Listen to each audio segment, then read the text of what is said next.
Amma bu üçüncü tərəf dediniz. Üçüncü tərəf qismində hakimlər çıxış eləmir ki, yəni məhkəmə rol oynamır o üçüncü tərəfdə. Məhkəmə son instansiyadır. Əslində ora proseslər gedib çıxmamalıdır. İdeal əgər bazarda hər şey qurulubsa, yəni mən onu nümunə kimi gətirdim ki, yəni məhkəmədə necə olur? Bir tərəf olur, digər tərəf olur. Onlar bir-birini əksin deyir. Axırda üçüncü tərəf hakim qərar verir ki, kim doğrudur, kim səhvdir. Məsəl üçün bizim mühitdə o yoxdur. Sahibkar gərəsə çoxlu nəyisə müraciət eləsin, qulluğuna çıxsın.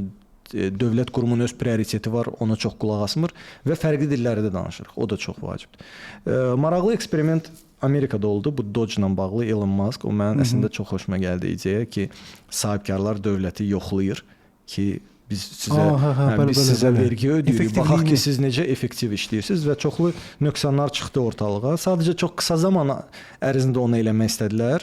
Ona görə çoxlu belə deyim də mənfi tərəflər də çıxdı ortalığa, amma ideya kimi çox gözəl idi. Demirəm ki, tam eynisi bizdə olmalıdır, amma ən azından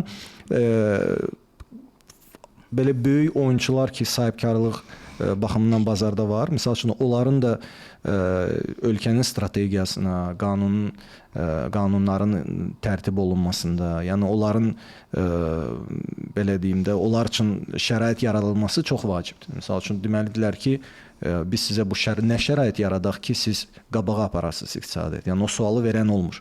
Hətta biz əksinə qaçırıq dallarıca ki, gəlin bunu eləyək, bazar artsın, görürük ki, qulaq asmırlar və əminəm ki, digər sahibkarlar da eyni şey deyəcək. Çünki mən də danışıram sahibkarlarını, görürəm ki, hamıda problem eynidir. Və ideyalar çoxdur. Məsəl üçün sizə gözəl bir ideya deyim. Amerikada vaxtı ilə bunu elədilər. Futures bazarı deyirlər ona. Məsəl üçün siz hələ heç nəyi yaratmamısınız, hansısa bir xidmət, nəyisə yetişdirməmisiniz, amma o futuresda onu sata bilirsiniz.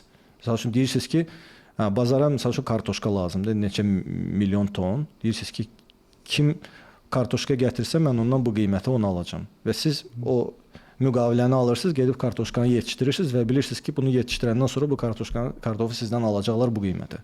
Yəni biznes bu şəkildə işləsə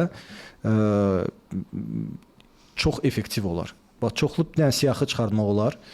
Hansı ki, biraz başqa mövzuya getdim. Yadıma düşdü, onu da danışmaq istəyirəm. Deməli, hər il ölkədə çoxlu müxtəlif məhsullar ixrac olunur da, müxtəlif xidmətlər, müxtəlif məhsullar və o siyahını açmaq olar ki, baxın, dövlət, məsəl üçün, özdə biznes, bizdə dövlət biznesdə payı çoxdur da, 70%dir iş yerləri və ən çox alış-veriş eləyən onlardır. Yəni, nəsə bir tikinti materialları alırlar, avtomobillər alırlar, nə bilim, ağır texnikalar alırlar, hansısa məhsullar alırlar və siyahını çıxarda bilərik ki, biz hər il xarici ölkədən bu qədər məhsul alırıq və buna bu qədər pul xərcləyirik. Kim bu qiymətdən aşağıya, heç olmasa eyni qiymətə mənə bu xidməti verə bilər, mən ona garanti edirəm ki, ondan onu alacağam.